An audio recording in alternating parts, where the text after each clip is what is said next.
মাননীয় সদস্য শাহাদাত হোসেন সেলিম, লক্ষ্মীপুর 1। মন্ত্রী মহোদয়, একটা তথ্যগত ভুল আছে। সেটা হলো যে পতেঙ্গা কন্টেইনার টার্মিনালটা পরিচালনা করছে সৌদি আরবের Red Sea Gateway Limited company, not PSA port of Singapore company নয়। ধন্যবাদ মাননীয় স্পিকার। প্রশ্ন করবেন মাননীয় সদস্য মার্দিয়া মমতাজ, মহিলা আসন 44।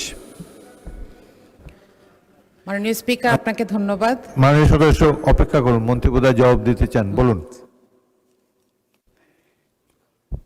আমার মনে হয় যে মাননীয় সংসদ সদস্য ঠিক শুনেছেন কিনা আমি জানি না। আমি বলছি যে পতেঙ্গা কন্টেইনার টার্মিনাল সৌদি আরবের একটি কোম্পানি অপারেশন করছে এবং খুব ভালোভাবে 24 সাল থেকে সেটা অপারেশন চলছে। বে টার্মিনাল 1 যেটা, সেইটার কথা বলেছি সিঙ্গাপুর পিএসএ কোম্পানির সাথে আমাদের এমইউ হয়েছে। এটাই ছিল আমার দেওয়া তথ্য। হয়তো তিনি সঠিক শুনেছেন কিনা এক্সামিন করে দেখতে পারেন। ধন্যবাদ মাননীয় স্পিকার। মাননীয় সদস্য সেলিম, তারপর কনফিউশন থাকলে আপনি সরাসরি মন্ত্রীর সাথে যোগাযোগ করবেন। এখন আর সংসদে এটা প্রশ্ন করার প্রয়োজন নাই। মার্দিয়া মমতাজ, মহিলা আসন 44। মাননীয় স্পিকার, আপনাকে ধন্যবাদ। সংরক্ষিত মহিলা আসনের সদস্য হিসেবে আমাদের অবস্থান সবার নিচে, সবার পিছে, সব হারাদের মাঝে। কিন্তু তারপরও মনে হয় যে এখানে বসার একটা বেনিফিট আছে। এখানে যেহেতু পিছনে কেউ নাই, আমাদের হাত উঠালে দেখা যায়। আপনাকে ধন্যবাদ আমাকে সুযোগ দেওয়ার জন্য। আমার প্রশ্ন ছিল মন্ত্রীর কাছে আপনার মাধ্যমে যে বিশ্বের বন্দর পরিচালনাকারী প্রতিষ্ঠানগুলো 20 থেকে 30% তাদের প্রফিট থেকে খরচ করে থাকে সেই বন্দরেরই উন্নয়ন কার্যে।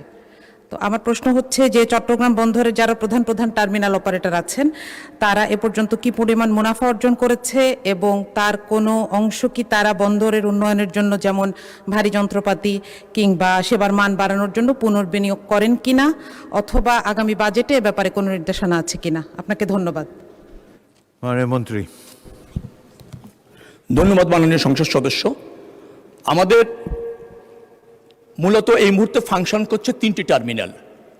একটা পতেঙ্গা, সেটা সৌদির একটা কোম্পানি করছে এবং তাদের সাথে আমাদের বন্দর উন্নয়নের জন্য নির্ধারিত অঙ্কের ফি তারা প্রদান করে থাকে। তার থেকে এই বন্দর উন্নয়ন হয় এবং রক্ষণাবেক্ষণের একটা বড় অংশ সৌদির ওই কোম্পানি আপনার মেনটেন্স করে।